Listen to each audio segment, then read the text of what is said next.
orang berbuat dosa di luar daerahnya itu lebih mudah daripada di tanah kelahirannya. Karena kalau di tanah kelahirannya dia harus menjaga nama baik keluarganya. Dosa apapun itu.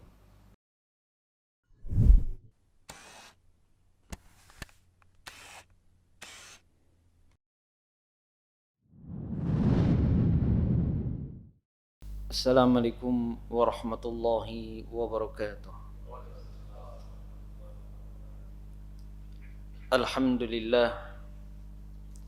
Alhamdulillahi ghafiri dhanbi wa qabili tawbi syadidil iqabi dhi tawli la ilaha illa huwa ilaihil masir. Alhamdulillahi hamdan tayyiban mubarakan kama yurdi rabbana jalla wa ala. Alhamdulillahi hamdan yaliqu bijalali wajhihi wa azimi sultanih. Wa asyhadu an la ilaha illallah wahdahu la syarika lah ta'ziman li sya'nih. Wa asyhadu anna Muhammadan abduhu wa rasuluh ad-da'i ila ridwanih. Amma ba'd. Kaum muslimin dan muslimat rahimani wa rahimakumullah. Kajian kita kali ini melanjutkan kajian kita yang telah lalu, yaitu ujian bagi setiap orang beriman. Kita telah sampaikan bahwa seorang mukmin pasti diuji dengan 3 hal. Yang pertama adalah dengan perintah-perintah Allah, yang kedua dengan larangan-larangannya, dan yang ketiga adalah dengan takdir-takdirnya. Kita telah bahas ujian Allah Subhanahu wa ta'ala berupa perintah dan larangan. Kita harus yakini bahwa seluruh perintah Allah apabila kita jalankan dan seluruh larangan Allah apabila kita jauhi, maka itu semuanya untuk kemaslahatan kita di dunia dan di akhirat. Perintah Allah Subhanahu wa ta'ala meskipun ringan, terkadang terasa berat. Sebaliknya, larangan Allah terkadang berat, namun banyak di antara manusia nekat mengerjakannya. Perintah Allah berzikir itu adalah amalan yang sangat ringan. Namun betapa banyak di antara kita masih berat untuk melakukannya. Sebaliknya larangan-larangan Allah terkadang harus mengeluarkan biaya yang mahal, tenaga, resiko, baik resiko dunia terlebih resiko akhirat. Karena memang jiwa kita senantiasa memerintahkan kepada kita untuk berbuat keburukan. Jadi tidak hanya syaitan yang mengajak kita untuk berbuat keburukan, kejelekan, dosa dan maksiat, namun jiwa kita sebagaimana disebutkan oleh Allah Subhanahu wa ta'ala di dalam surah Yusuf, innan nafsa la'ammaratun bisu. Sesungguhnya jiwa itu senantiasa memerintahkan untuk berbuat keburukan.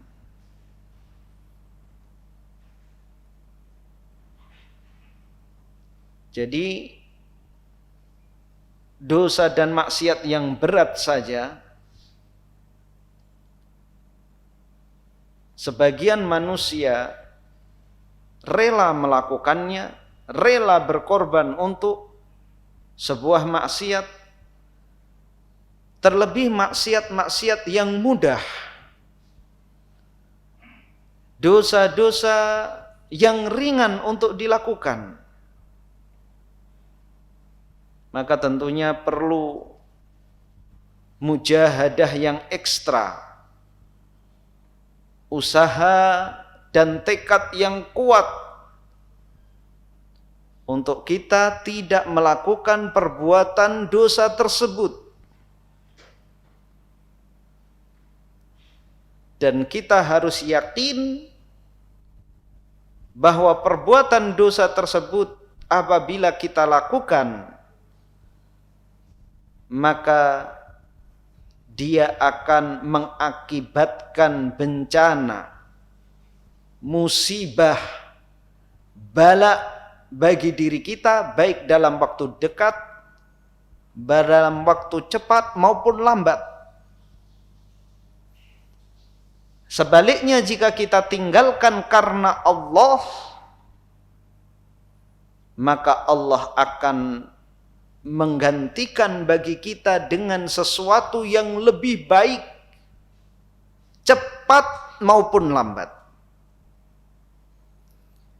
Di dalam hadis yang diriwayatkan oleh Imam Ahmad, Rasulullah sallallahu alaihi wasallam bersabda, "Innaka lan tada'a syai'an lillahi azza wa jal illa baddalakallahu bihi ma huwa khairun laka minhu." Tidaklah engkau meninggalkan sesuatu karena Allah azza wa jal, melainkan Allah subhanahu wa ta'ala pasti akan menggantikan bagi kamu dengan sesuatu yang lebih baik bagimu daripada apa yang engkau tinggalkan.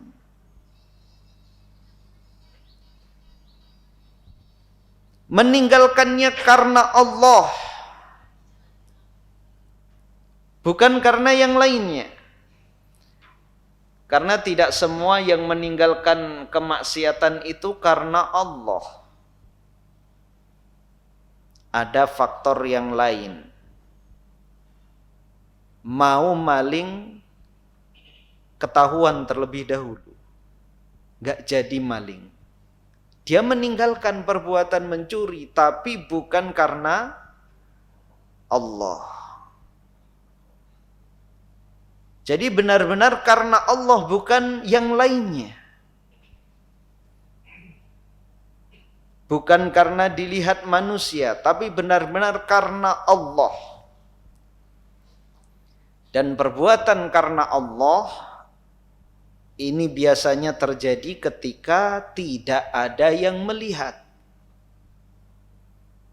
Di dalam rumahnya, di dalam kamarnya, tidak ada orang lain yang mengetahui dia hendak berbuat maksiat, dia tinggalkan karena Allah.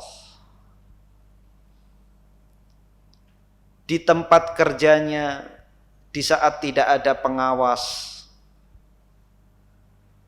ada kesempatan dia untuk korupsi. Ada kesempatan. Tidak ada yang mengetahui prospek untuk korupsi. Dia bisa kelabui laporan. Pandai dia. Lihai dia. Kalaupun ditangkap, dia bisa mengelak. Kalaupun diperiksa, dia bisa mencari kambing hitam. Segala kemampuan dia miliki untuk melakukan korupsi. Dia tinggalkan semata-mata karena Allah. maka Allah Subhanahu wa ta'ala akan gantikan baginya dengan sesuatu yang lebih baik di dunia dan tentunya pahala yang besar di akhirat. Banyak sekali kisah-kisah orang yang meninggalkan sesuatu karena Allah, Allah gantikan dengan yang jauh lebih baik. Kita lihat kisah Nabi Yusuf alaihi salam. Digoda oleh seorang wanita yang cantik. Nabi Yusuf mampu menolak ajakan tersebut. Padahal banyak faktor yang bisa mendorong Nabi Yusuf untuk jatuh pada perbuatan zina. Banyak pendorong yang Nabi Yusuf mau menuruti ajakan perempuan tersebut. Di antara pendorong-pendorongnya yang pertama, yang mengajak wanita yang cantik. Kalau wanita yang jelek, kayak nenek lampir,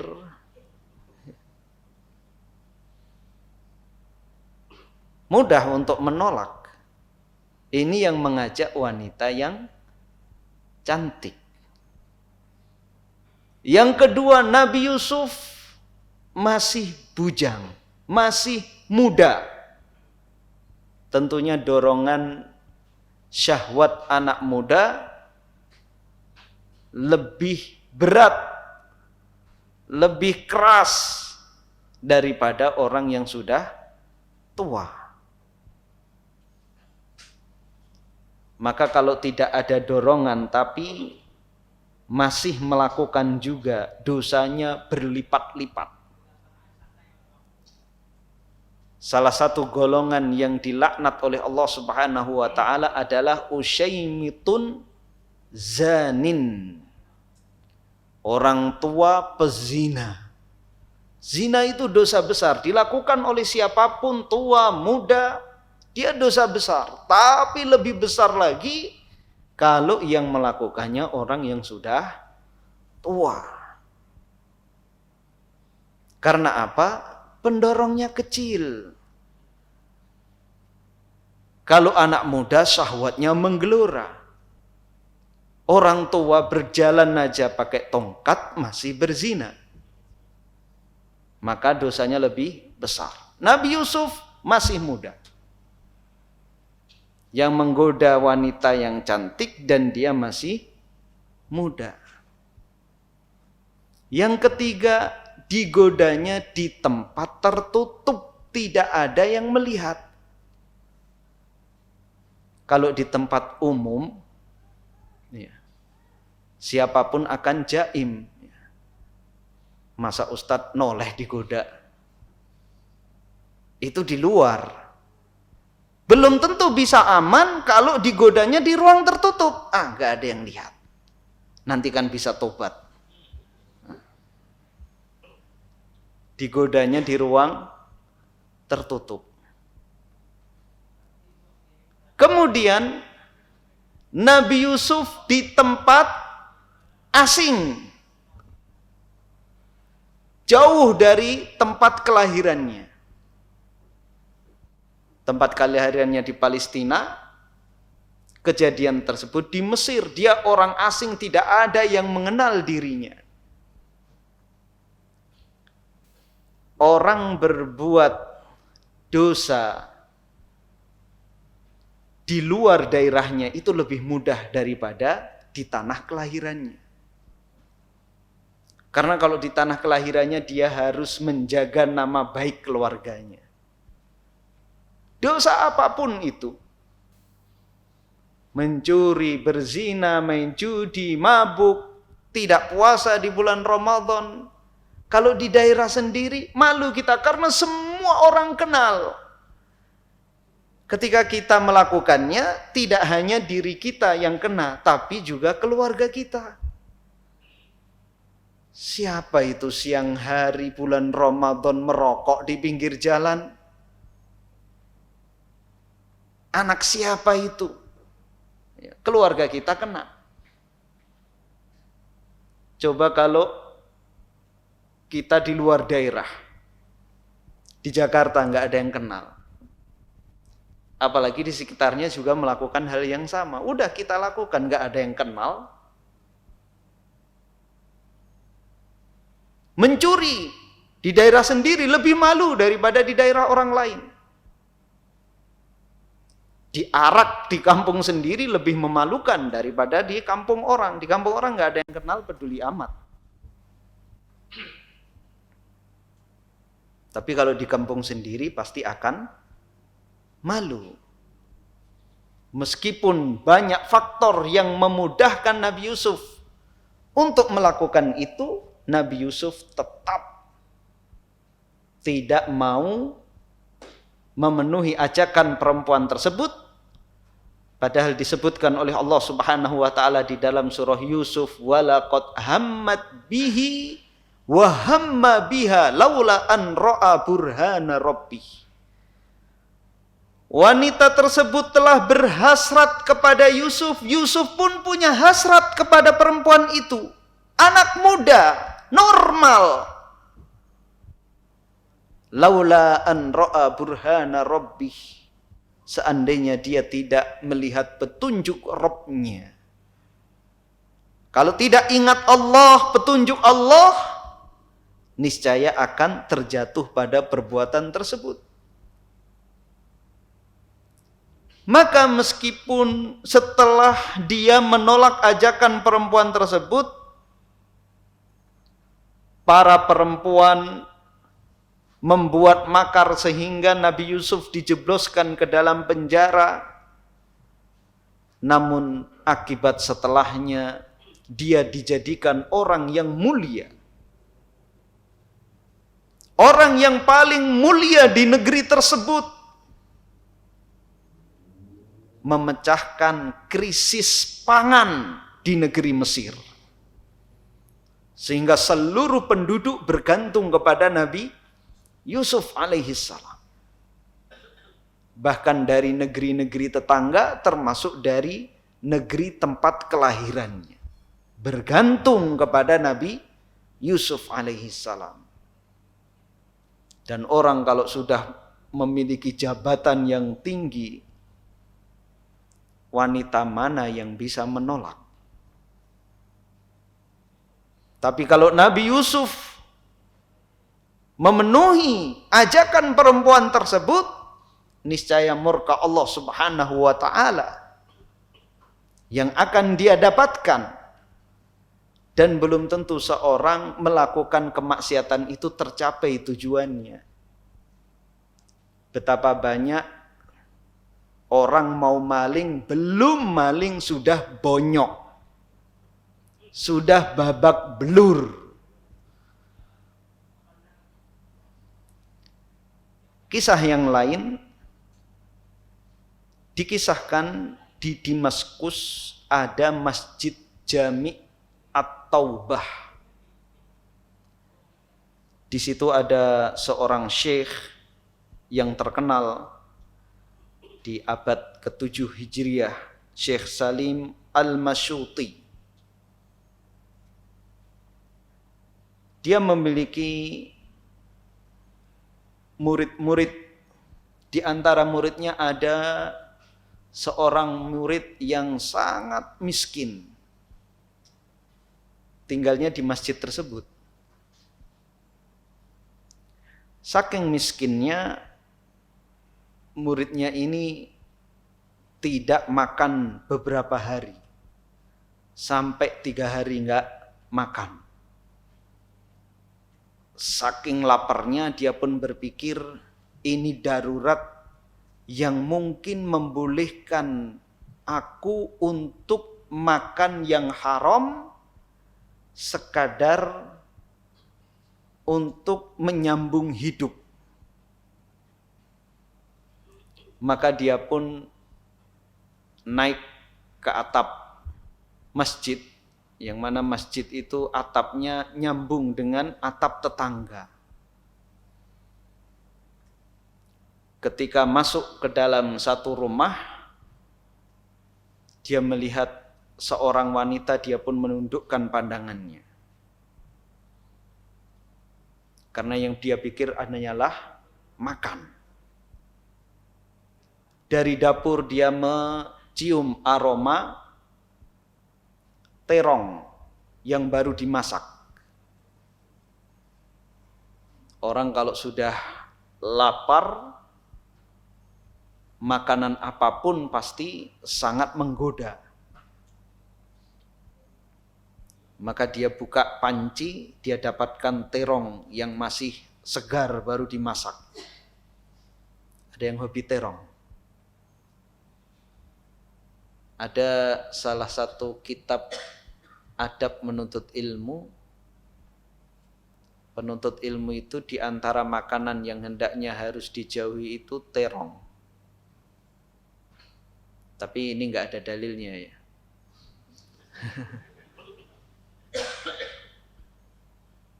Ini menurut buku tersebut, terong itu membuat malas.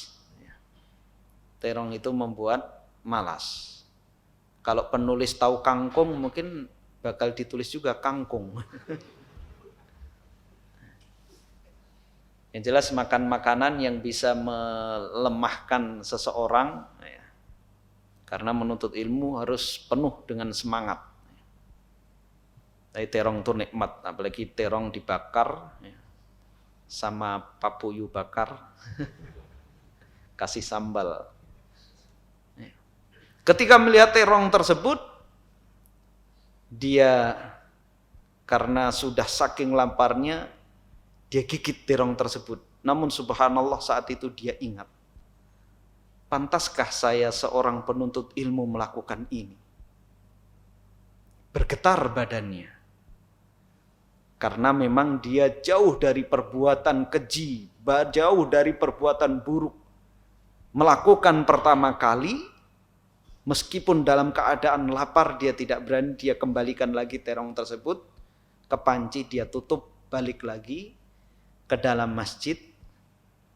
Yang kebetulan halaqah Syekh Salim Al-Masyuti di situ dia duduk. Dia hanya menahan lapar. Dia mendengar apa yang diucapkan oleh Syekh namun tidak bisa memahaminya. Karena apa? Menahan lapar. Setelah selesai pelajaran, tiba-tiba masuk seorang wanita bersama orang yang sudah tua. Kemudian berbicara dengan Syekh tersebut.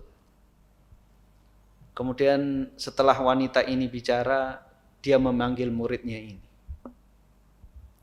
Syekh ini mengatakan, wanita ini seorang janda. Dia asing di negeri ini. Dia hanya bersama pamannya yang sudah tua ini. Dan dia meminta untuk dicarikan suami. Agar ada yang menemaninya. Apakah engkau mau menikahi wanita ini? Maka muridnya ini mengatakan, wahai Syekh, saya untuk beli roti saja tidak mampu. Sudah, kamu mau atau tidak? Ya, maunya ya mau. Kemudian wanita ini ditawarkan, apakah engkau mau dengan pemuda ini? Ya. Dia miskin tapi bujang. Bujang tapi miskin. Yang satunya kaya tapi janda. Janda tapi kaya. Ketika ditawarin mau wanita tersebut, kemudian walinya, pamannya ini menikahkannya. Tentunya dihadiri 2 saksi. Ya. Kemudian Syekh memberikan mahar, membayarkan mahar muridnya ini. Pernikahan yang singkat, ya, proses pernikahan yang singkat. Kemudian Pulanglah pemuda tersebut bersama wanita ini ke rumah wanita tersebut. Sesampainya di rumah tersebut, wanita ini menawarkan makan. Apakah kamu mau makan? Iya. Kemudian diajak ke dapur. Ternyata itu rumah yang tadi dia masukin. Kemudian ketika wanita ini membuka panci, ada terong yang sudah kegigit. Kaget dia. Siapa yang masuk ke rumah ini? Siapa yang menggigit terong ini? Kemudian pemuda itu menangis. Kemudian dia menceritakan apa yang barusan dia lakukan di rumah tersebut. Maka wanita ini mengatakan, itulah ganti dari Allah Subhanahu wa ta'ala. Engkau meninggalkan satu terong ini, Allah gantikan bagimu pemilik dan rumah ini. Jadi tidak hanya terongnya, pemilik terongnya jadi miliknya. Rumah beserta isinya dia bisa nikmati.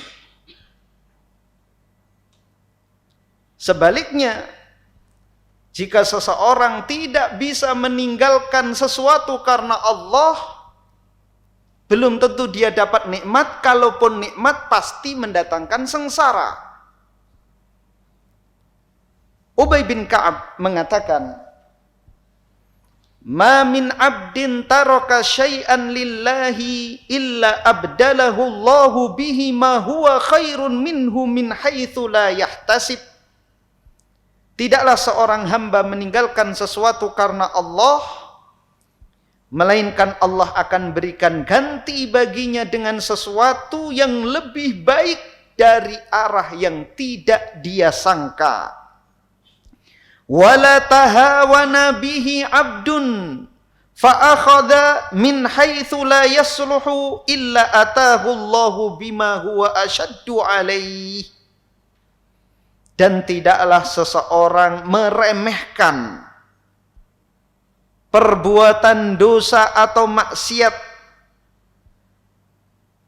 kemudian dia melakukan sesuatu yang tidak baik baginya, melainkan Allah Subhanahu wa ta'ala akan berikan kepadanya, Allah akan timpakan kepadanya dengan sesuatu yang lebih berat dari apa yang dia kerjakan. Dan itu nyata, dosa membawa sengsara. Beda dengan ketaatan.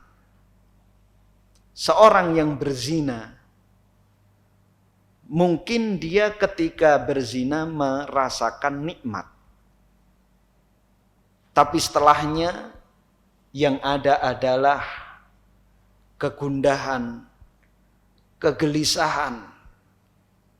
Timbul berbagai macam penyakit, baik penyakit jiwa maupun penyakit badan yang diakibatkan dari perbuatan yang dia lakukan.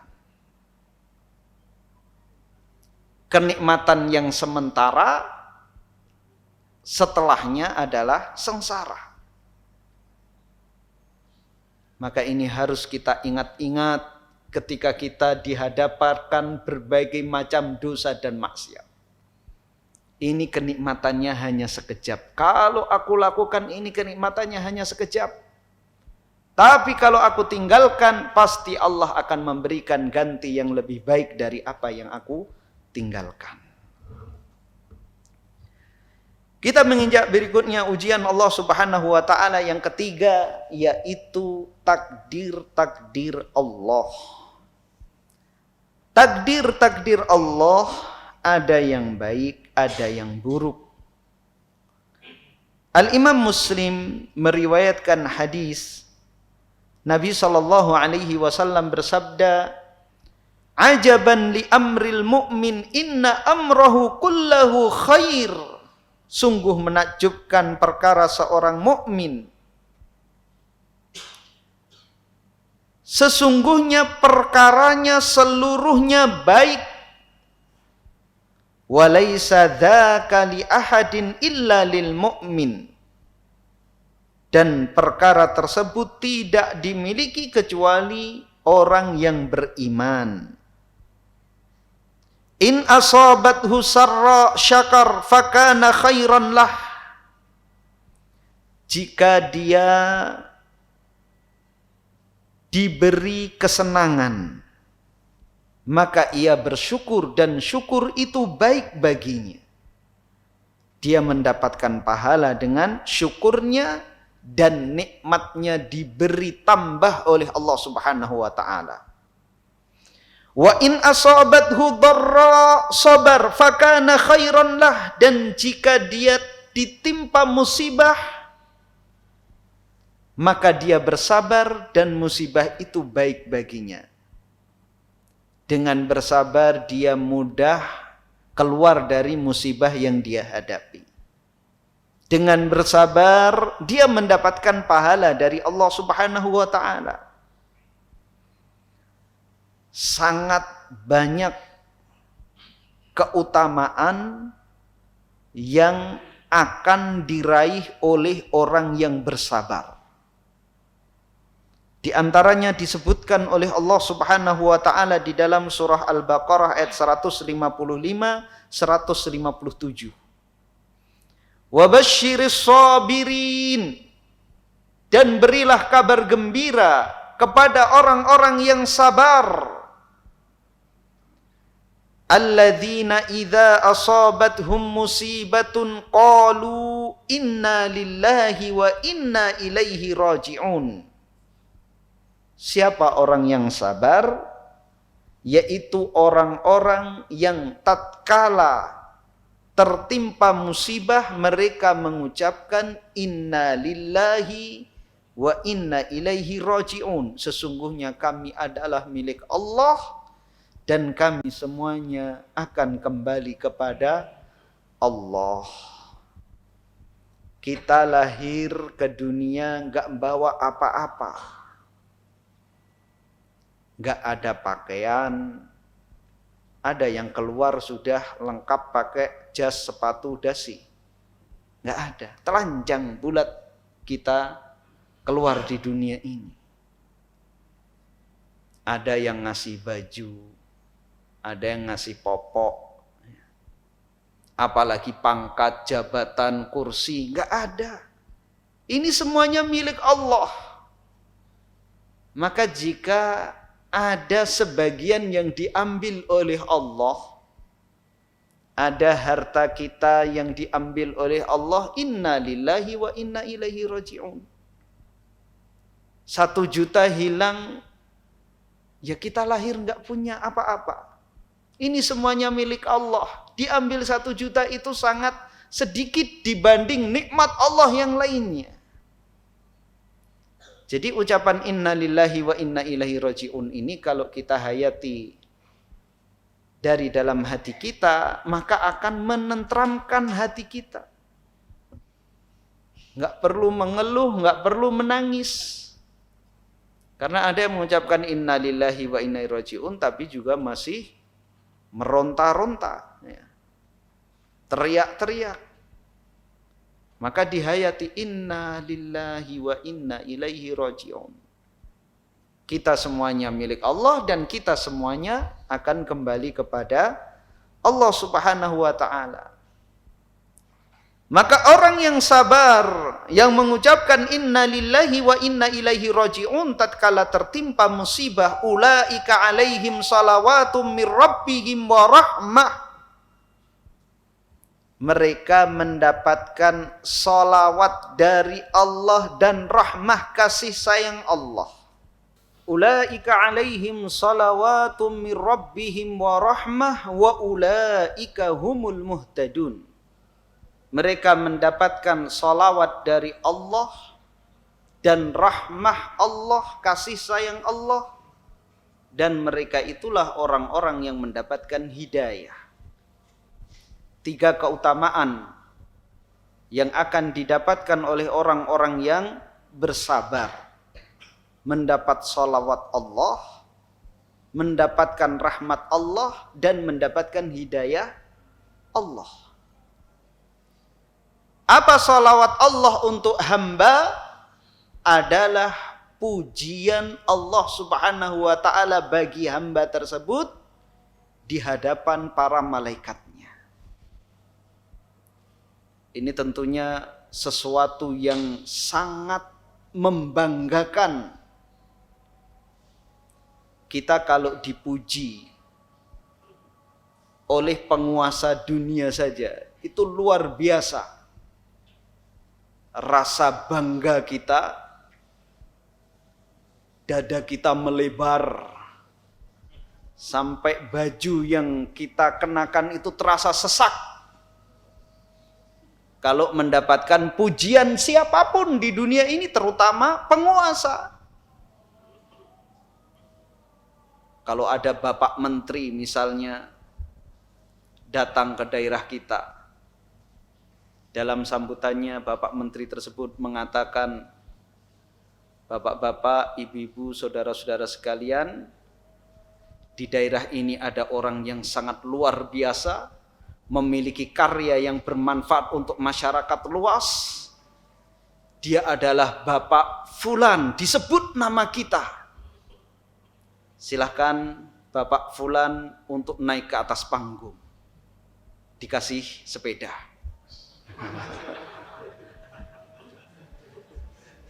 Pasti kita bahagia luar biasa, bangga. Ya. Itu momen pasti kita tidak akan pernah lupa sampai tua. Meskipun sudah pikun, momen itu nggak lupa. Akan selalu diceritakan ke cucu-cucunya.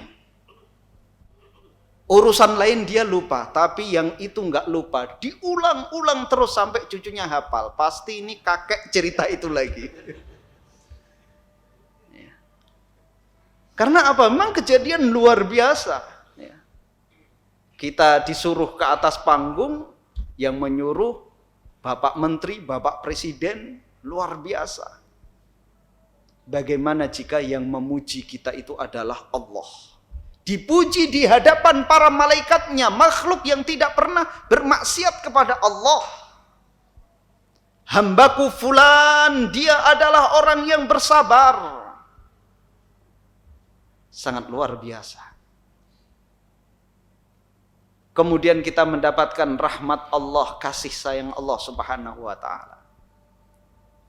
Kalau Allah sudah mengasihi kita, kurang apa coba? Kita nggak peduli semua orang membenci kita, asal Allah mengasihi dan menyayangi kita. Dan kita mendapatkan petunjuk dari Allah, itulah yang selalu kita minta kepada Allah. Setiap kita sholat, kita memohon kepada Allah, ihdinas siratal mustaqim. Dengan bersabar tatkala mendapatkan musibah, kita diberi hidayah oleh Allah Subhanahu wa ta'ala. Kemudian segala sesuatu yang ditakdirkan oleh Allah pasti ada hikmahnya. Di antara hikmah musibah agar kita segera kembali kepada Allah, semakin mendekat kepada Allah Subhanahu wa ta'ala. Musibah adalah mengingatkan kita untuk agar segera kembali kepada Allah. Di dalam surah Al-An'am ayat 42, Allah Subhanahu wa ta'ala berfirman, فَأَخَذْنَاهُمْ بِالْبَأْسَاءِ وَالضَّرَّاءِ لَعَلَّهُمْ يَتَضَرَّعُونَ. Maka kami timpakan kepada mereka dengan kelaparan dan kesusahan, la'allahum yatadarra'un, agar mereka bertadarru', berdoa, mengharap kepada Allah Subhanahu wa ta'ala, merendahkan hati di hadapan Allah. Dan itulah yang terjadi ketika musibah itu menimpa orang-orang beriman. Mereka segera ingat kepada Allah Subhanahu wa ta'ala. Ketika gempa bumi tsunami melanda saudara-saudara kita di Aceh, apa yang mereka lakukan? Lari semuanya ke masjid. Ingat bahwa itu semuanya adalah dari Allah, Dan yang bisa menyelesaikan permasalahan besar tersebut hanya Allah Subhanahu wa ta'ala. Terkadang kita ini jauh dari Allah tapi kita nggak sadar kalau jauh. Mungkin secara penampilan kita taat, tapi hati kita kosong. Sehingga ketika Allah memberikan musibah kepada kita, barulah kita mendekatkan diri kepada Allah Subhanahu wa ta'ala dengan sepenuh hati. Ketika tidak ada musibah, mungkin kelihatannya kita taat. Salat tidak pernah ketinggalan. Puasa di bulan Ramadan pun kita lakukan. Tapi kosong dari kekhusyuan. Hanya sekedar rutinitas. Namun ketika tertimpa musibah, maka akan meningkat kualitas dan kuantitas ibadah kita. Yang biasanya nggak pernah sholat malam ketika tertimpa musibah, bangun malam. Berdoa meminta kepada Allah. Yang biasanya selalu terlambat ketika sholat berjamaah, ketika tertimpa musibah, lebih dahulu datang ke masjid, bahkan sebelum muadzin datang. Antara adzan dan iqamah, yang biasanya ngobrol ketika nggak dapat musibah, ketika dapat musibah berdoa kepada Allah. Ketika sebelum tertimpa musibah, habis salam langsung keluar, dia berlama-lama di masjid. Meminta kepada Allah, semakin mendekatkan diri kepada Allah Subhanahu wa ta'ala. Jadi Allah tingkatkan kualitas dan kuantitas ibadah dia dengan musibah. Kemudian musibah juga akan menggugurkan dosa-dosa kita. Di dalam hadis yang diriwayatkan oleh Al-Imam Al-Bukhari dan Muslim, Nabi SAW bersabda, "Ma yusibul muslima min nasabin wala wasabin wala hammin wala hazanin wala adha wala ghammin hatta syaukati yushakuha illa kaffarallahu biha min khatayah." Tidaklah seorang muslim itu ditimpa kelelahan, sakit, kekhawatiran, kesedihan, gangguan, kegundahan, hingga duri yang menusuknya, melainkan dengan itu semuanya Allah Subhanahu wa ta'ala akan hapuskan dosa-dosanya. Jadi musibah apapun yang besar maupun yang kecil itu mengurangi dosa-dosa kita. Maka apa? Semakin ringan tanggung jawab kita di hadapan Allah Subhanahu wa ta'ala karena sudah digugurkan, dihapus di dunia. Ya. Seperti tilang di tempat. Ya. Sudah beres. Nggak perlu lagi kita ke pengadilan. Kan lebih mudah. Begitulah musibah yang diberikan oleh Allah Subhanahu wa ta'ala di dunia ini.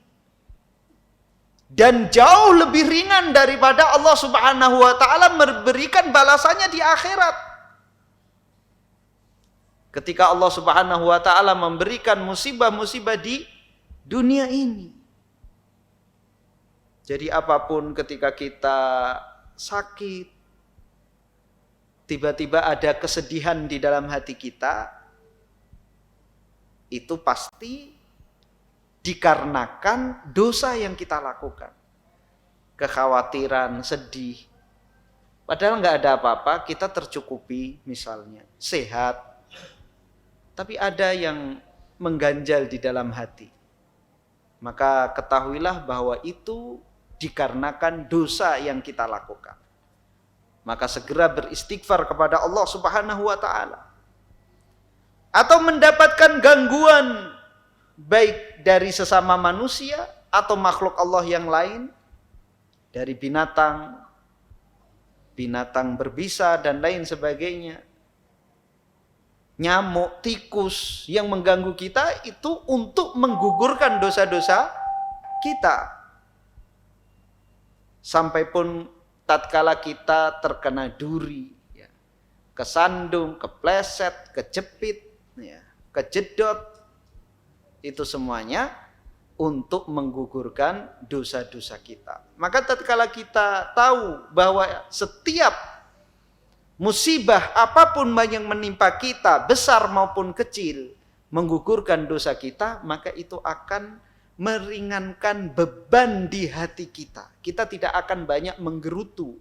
Kita tidak akan banyak mengeluh ketika tahu bahwa itu semuanya untuk menggugurkan dosa-dosa kita. Wallahu ta'ala a'lam bishawab. Insyaallah kita akan lanjutkan pada kesempatan yang lain. Kita tutup dengan doa kafaratul majlis. Subhanakallahumma hamdika asyhadu an la ilaha illa anta astaghfiruka wa atubu ilaik. Assalamualaikum warahmatullahi wabarakatuh. Terima kasih. Jazakumullah khairan wa barakallahu fikum. Video ini dibuat atas partisipasi dari donasi Anda. Semoga menjadi amal jariah bagi Anda semuanya.